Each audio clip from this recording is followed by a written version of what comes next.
All right, in this video, we're going to be reviewing a sales call from a guy in one of the communities that I coach in. Just going to be giving it my honest, raw feedback and reviewing it, seeing how we go, and hopefully you'll see how you should review your own calls and also some key takeaways as well. Let's have a quick watch. So, the largest AI offers in the space at the moment. So we'll see how he deals with this. Okay. Play that he has. Okay, thank you. That's a great question. So in my chat with James, he mentioned, Okay. And you said you attended the last few webinars. okay, There you go. ooh, You just have to mute yourself on one of them. yes, that's what I'm gonna do. All right, so you can Beautiful. see me from this angle, but I'm gonna be facing. Okay. Yeah, I that's can fine. just do this. That works. Yeah. So whereabouts are you located? I'm actually in Missouri. Missouri? Okay. Yes. Okay. And you said you attended the last few webinars. So a longtime follower, it sounds like. Well, you could describe it that way. Uh-huh. The first webinar was just the introduction, and the second was the question and answer. Though I did not stay for the entire webinar because I do still have a 9 to 5, and if I Okay. blocked out just 1 hour of my time and that 1 hour is exhausted, I would have to like move on to something else. So Yeah. yeah. So I guess what's kind of the ideal outcome that So instead of asking straight away what's kind of your ideal outcome, instead what I'd ask is I'd say, okay, what were kind of your key takeaways from the webinar? What did you pick up on? Just to understand what is interesting her the most about what you do and also what she got from the webinar. Because you can ask what is the ideal outcome at any point. Whereas because she just came off the back saying she was at the webinar, I just ask a situational question around, okay, well, what did you get from the webinar? What was your key takeaway? you're looking for with working with Serge and the playbook that he has? Okay, thank you. That's a great question. So in my chat with James, he asked this about the same question, and I remember telling Yeah. him that I do not have, unlike most people in the Q&A, I noticed they already probably had agencies running, and they already had some things going. For me, I am a new beginner. Sure. I just have ideas that I feel like I need help bringing to life and ways I could leverage the AI chatbots and automations that Surge offers. Yeah. So my idea is kind of like leveraging AI agencies or having an AI agency that would support businesses from my home country, which is Nigeria, because Hmm. I feel like AI penetration hasn't really gotten too deep over there, and I feel like it's a blue ocean that one could take Uh-huh. advantage of. But it's just ideas I have, and I feel like Yeah, we could work together to have a blueprint that works. absolutely. And first off, I bring a lot of people in who are starting just like you, ground zero. They don't have a business. They're in a 9 to 5. They're looking to kind of become an entrepreneur. So no worries. Stop right there. Perfect. And then just ask your next question. You don't need to over explain. You just need to say, yeah, a lot of our students that come to us are starting from ground zero, don't have a business, don't have an agency. And obviously, you mentioned about that helping out people in Nigeria. How long has that been a goal of yours for?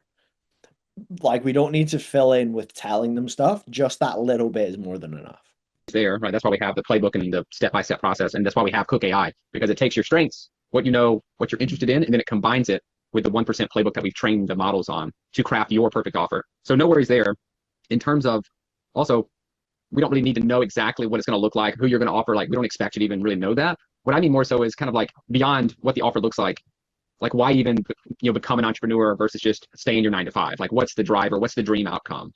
Oh yes, I shared this with James. Why did I keep?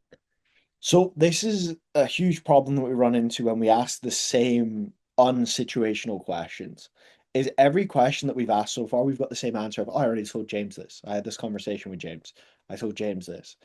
It just makes them feel like there's no communication between the setter and the closer.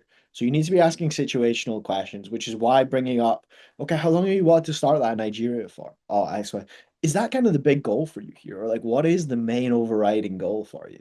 And it just flows into the conversation rather than like the stop starting and asking the same questions that she's already been asked. Oh, Mm-hmm. damn, John. I feel like the biggest drive for me is to have control of my time. Like 9 to 5 is more like selling your hours to get some money. And Mm-hmm. I would rather be in charge of my hours and grow something that I know can be sustainable to an extent that it would literally iterate without me having to be there and putting that effort into probably growing something new. Mm-hmm. So I think that would just be the opportunities that come with being in control of your time and being able to grow your own goals and dreams and vision. Absolutely. So what are you doing right now as like for the 9 to 5? I'm a Okay. project coordinator. Okay, what does that mean? I know that's kind of like can mean different things. Oh, okay. So I work in an academic setting. Okay. It's kind of like a university here in the US, and I work with the school's clinic to draft programs, implement programs, have students interact with these programs, look at areas for improvement, things like that. Okay. Is that a full-time job? It is a full. So that a full-time job is actually a pretty bad question because it comes across as like she's just labeled everything she does, and you go, that's full-time. It's a full-time job that takes all your day. So what you want to ask instead is you want to almost play into the prospect a little bit. So when they tell me everything they do, I go, wow, that sounds like a lot of work. How many hours are you having to do a week for that? And then they tell you, and they're going to tell you if it's full-time or part-time just by asking that question. Time at the moment. So you're working about 40 hours a week or? Yes. Working about 40 hours a week. You might working 50, 60 with overtime, with whatever. So telling them how many hours they work is always a mistake. Okay. And how long have you been doing that? Well, close to 2 months, to be very honest. I Okay. completed my graduate program not too long ago, and Okay. this is my first gig since I finished my master's. Okay. So you got a job in your, how long have you been thinking about wanting to do your own business or go into the AI space? Like forever, not forever, that would be too broad, but it's something that has been tugging at me for a very long time. And you know how, at least for me, I don't know about other people, and I think data would also support this. Like when people do not have clear plans on how to start things, they will just keep procrastinating. But the Mm. moment you have it broken down into steps that you could take, it makes it easier to, take on this task, finish it, check it off your list, move on to the next one. So I think I've just been nibbling or mulling on this idea for a very long time, but no idea on how really can I start this, how really can I implement this, or how really do I have a clear idea for a niche to get into. Yeah. So it sounds like you kind of recognize that because you haven't had the clear plan, you've sort of procrastinated. Absolutely. Would you say it's been multiple years you've been thinking? So right here, what I do is I pre-sell them really hard. I'd say, okay, so it makes sense. So it sounds like what you've been missing is a lack of knowledge and that mentorship from someone who's in the position you want to be in. Yeah. Okay, so you feel like now is the right time to get that mentorship and that knowledge from someone that's above you. Yeah, that's why I'm on the call. Okay, awesome. So this is a priority for you now, and you're sick of it just tugging on you, and you're ready to actually commit to this. Yeah, okay. And then just ask your next question. Just a little tie down and just a little bit of pre-selling. About this? Well, I've been thinking about business ideas or trying to work on business for multiple years, but for the AI stuff, I think it's just this year I came across existing agencies, and I said to myself, this is something that would be really great for this market, but Hmm. no idea on how to take it forward. Yeah. Was it because you were in school that you didn't really did you take any action to try to make that happen? Or was it just kind of like an idea and you watch a few YouTube videos or like what Yeah. was that journey like? Yeah. Well, I would say it's me watching videos and coming across ads Hmm. online with people saying, oh, I automated this and I did this. And I would go through some materials, but never did take any action on implementing because, like I said earlier, I just had this issue on, okay, I do have this idea on how AI can help businesses automate things and scale businesses, but I'm not a programmer, right? So how do Hmm. I go through that gap? How do I fill that gap of developing something that would meet these needs? And Gotcha. because Nigeria is a very different environment, I would often also struggle with the idea of, I know this is working here, this is great for this audience, but would it scale in such an environment as well as Hmm. Nigeria? So Hmm. Okay. So like assuming that you can, use our system, the step by step, right? Follow the process, build out your offer, be able to maybe go after the blue ocean in Nigeria that you kind of have a vision for. Like if you're able to achieve that, like how much would you, I guess, need to make per month so that you could leave your current job? I had this So again, right? It's asking the same question. It's also an awkward way to ask that question, right? So the way that you should have asked that is when she's talking about her job, right? This is again why I could pull back to what I mentioned about asking, like, wow, it's a lot of stuff to do. How many hours do you work? And then they tell you, and then you say, oh, wow, that's a lot of hours. I assume you're paid really well for that. And they'll be like, no, not really. And you'll be like, out of interest, how much are you making? Then they tell you, and then they go, okay, and what are you trying to make with it? Like an AI agency. And it's just so much smoother and rolls straight into the conversation rather than like this, where like it doesn't get a very good reaction at all. And the reason for that is because it doesn't flow naturally.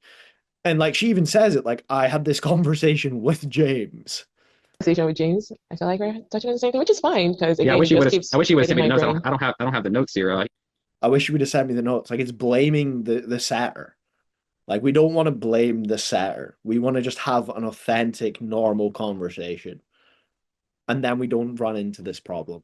Didn't send me like a recording of the call or anything, but Oh, yeah, sorry for repeating oh any no, it's question. fine. It's fine. Never apologize. Just say, oh, thank you for your patience. Yeah, whatever, right? But don't apologize. Don't say sorry, because then she's going to be okay to correct you again. Yeah. Absolutely fine. When I spoke with him, I think I mentioned between 7 to 10 grand. And Okay. after watching surgery yesterday, I was like, oh, that was me thinking too small. Because Yeah. he shared our plans.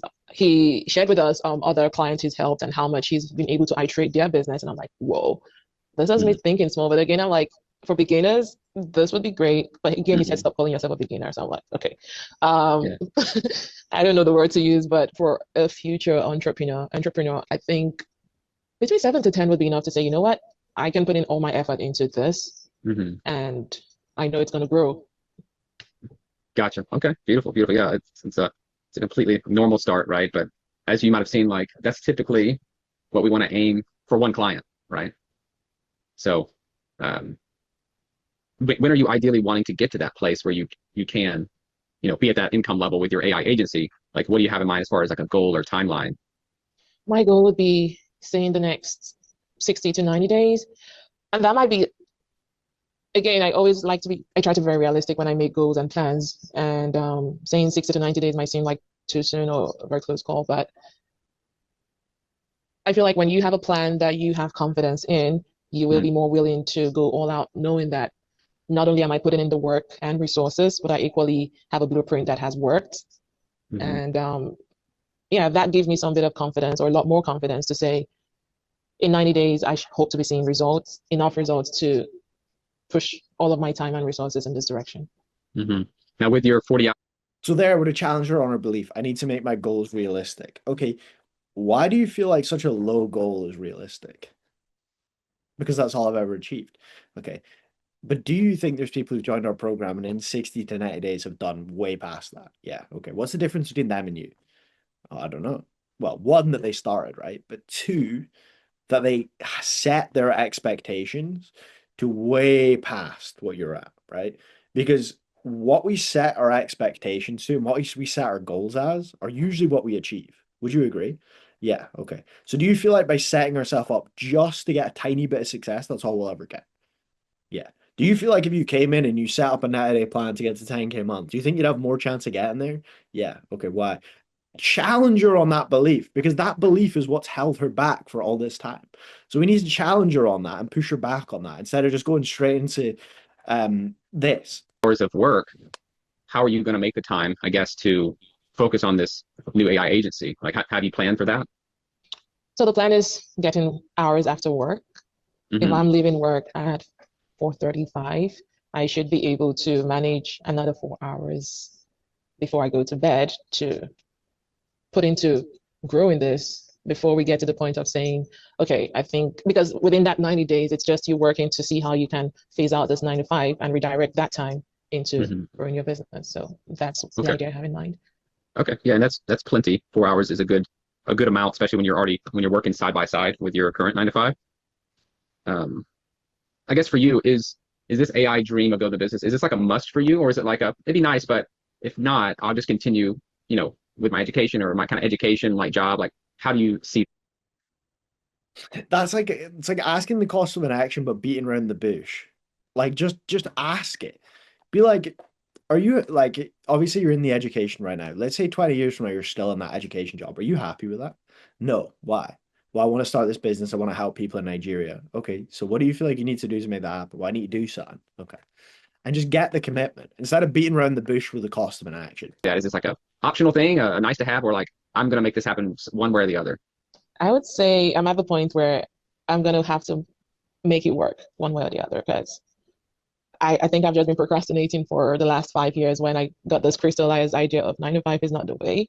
And you Mm, would just have to keep going over and over and over it if you're solely going to be dependent on this as a source of income when you can actually manage your time and push your resources into growing something that will serve you. So I feel like I'm at that point where I am willing to go all out to make things so, work.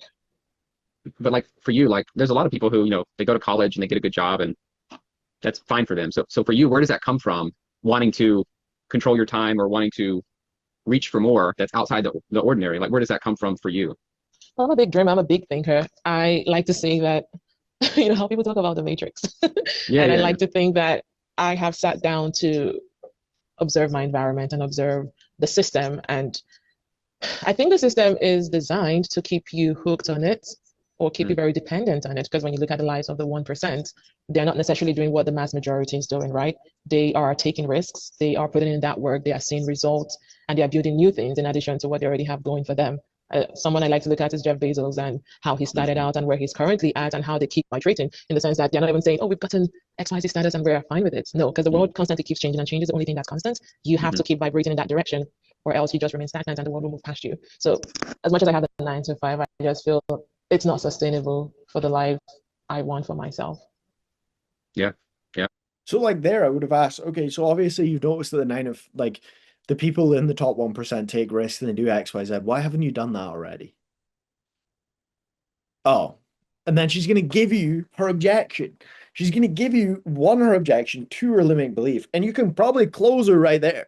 And then all you say is you ask this question, then she says, well, nothing really. And then you drop the price, and you maybe have 3, 4 minutes of objection handling. The reason you have so much objections is because of the discovery. The discovery was just so surface level that we never uncovered her limiting beliefs, what's going wrong, what's stopping her, anything. So the problem stems from right here. If we fix this, this doesn't happen. So that's my key takeaways for you, Nate.